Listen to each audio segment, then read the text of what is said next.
I mean, if you're an estate planning attorney, imagine someone out there that does not have an estate plan because they have no idea what's going to happen when they pass away. Get ready to level up your law firm's marketing. We hope you get a lot of value out of today's episode. And if you do, we only ask you for one thing. Share with a friend. All right, let's get into it. Hey everyone, welcome to the Law Firm Marketing Minute. We are your hosts, Mike and Eddie. Hey, and welcome to the first ever episode of the new format. Today we really wanted to talk about the stages of awareness. Yeah. Obviously, your law firm has to do some sort of marketing, otherwise, you're not going to be able to even get people through the door. They're not even going to know that you exist. Eddie, if you want to dive deep real quick into like what stages there are. So, I mean, if you look up the stages of awareness in marketing, this is gonna pop up everywhere. This is not something that we're talking about now that's small. This is a major issue. However, I mean, this is all gonna be traced back to a book called Breakthrough Advertising that was published in 1966. This you think about Mad Men and advertising and the glitz and glamour of advertising and marketing. This is the opposite of that. There's a guy named Eugene Schwartz. He was a copywriter for a mail order catalog, and he made his living by selling. And it was selling by the written word and what copy could do to get people to buy things in the catalog. And Eugene Schwartz wrote this book, Breakthrough Advertising, in 1966, and identified these 5 stages of awareness. I'm just going to point this out there. It's how cool this book is. You can't find it anywhere. I mean, if you want, I think if you're lucky, you're going to get a copy for $125. It's not on Amazon. It's not on Audible. I have a copy on my desk. I'm going to be buried with it. It is my copywriting Bible. However, but the 5 stages of awareness, as he identified, the first is the unaware. I mean, it's the client journey. They have no idea who you are, what you are. I mean, if you're an estate planning attorney, imagine someone out there that does not have an estate plan because they have no idea what's going to happen when they pass away to their assets.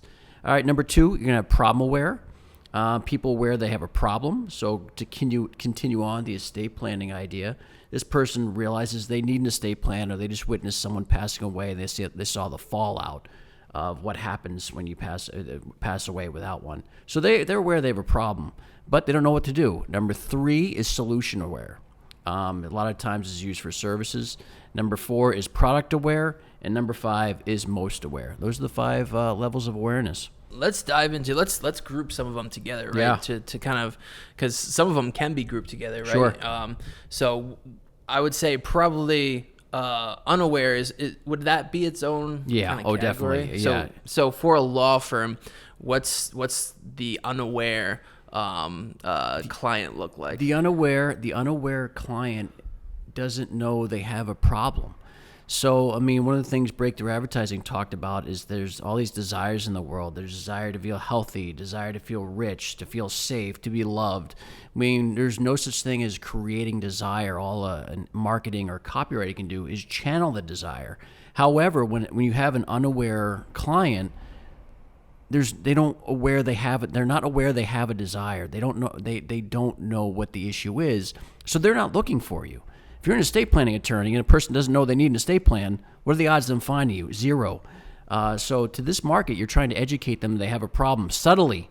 I mean, so if you were to walk up to them and say, book a free consultation, it is never going to work because they don't need your services, or they're under the impression they don't need your services.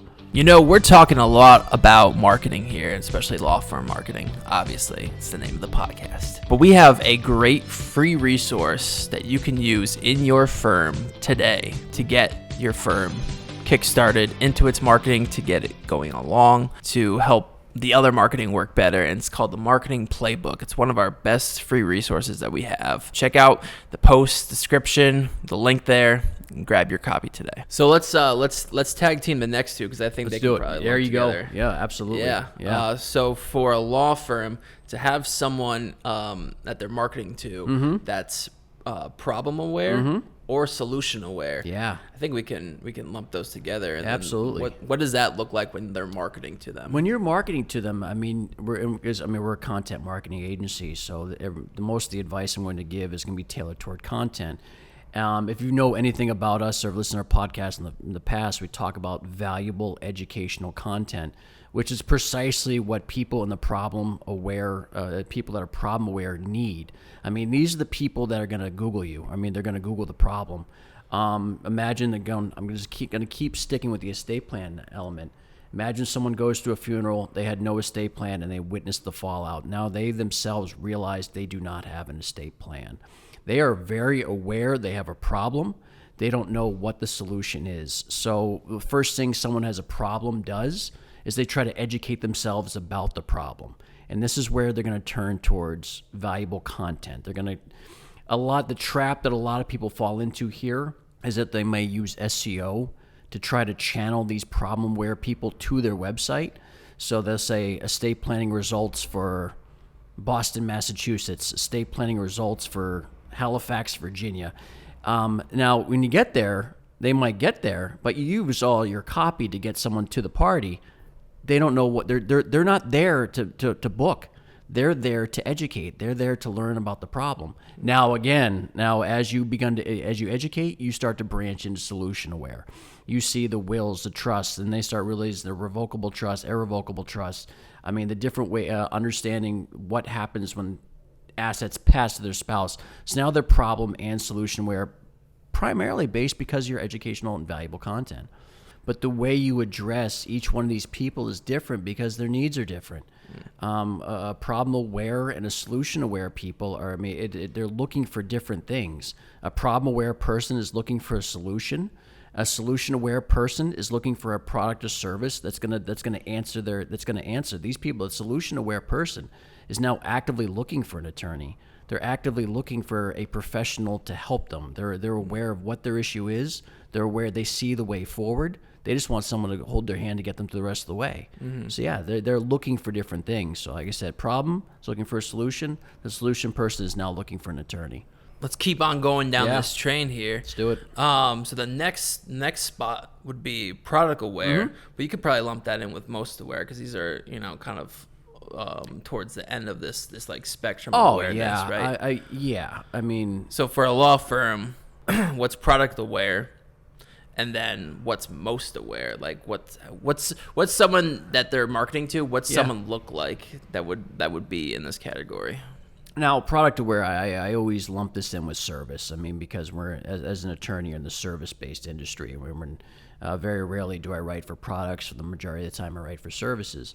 So we're talking about a service. You're trying to differentiate yourself. You're talking about your unique selling proposition. What is about you? What do you have that's going to distinguish you from the other attorneys 50 miles away from you? Because again, they're aware of the solution, but now they're aware of the product. What is going to differentiate you? This is the key element of branding. Now we're going beyond education. We're going towards branding. We're going towards personality, and most importantly, the two words we always hit on is who has the credibility, who has the expertise, and who has the experience. 3 words. Nice job, Eddie. But credibility and expertise, and then this little subcategory, the experience. So yeah, you're trying to differentiate yourself. That's what someone who's product aware or service aware. It's like, who am I going to go to? And by the way, if they're going to go down to the last few people, we're going to be talking about referrals because people. Anytime I've needed an attorney, I turn to my brother. Who's a very successful attorney. When he tells me to call somebody, that's the person I call. Yeah. I don't look them up, but again, his advice, his referral is going to differentiate. So that's what we're looking for. That unique element. That what do you provide that's different than the other attorneys that surround you in the 50-mile radius? Mm-hmm. Yeah.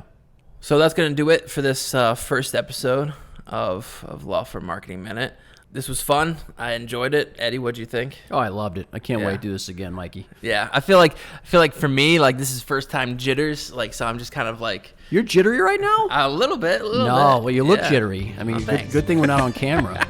We are. Man. Oh no, Eddie, it's been a pleasure as always. And we'll see you guys next week. See you guys.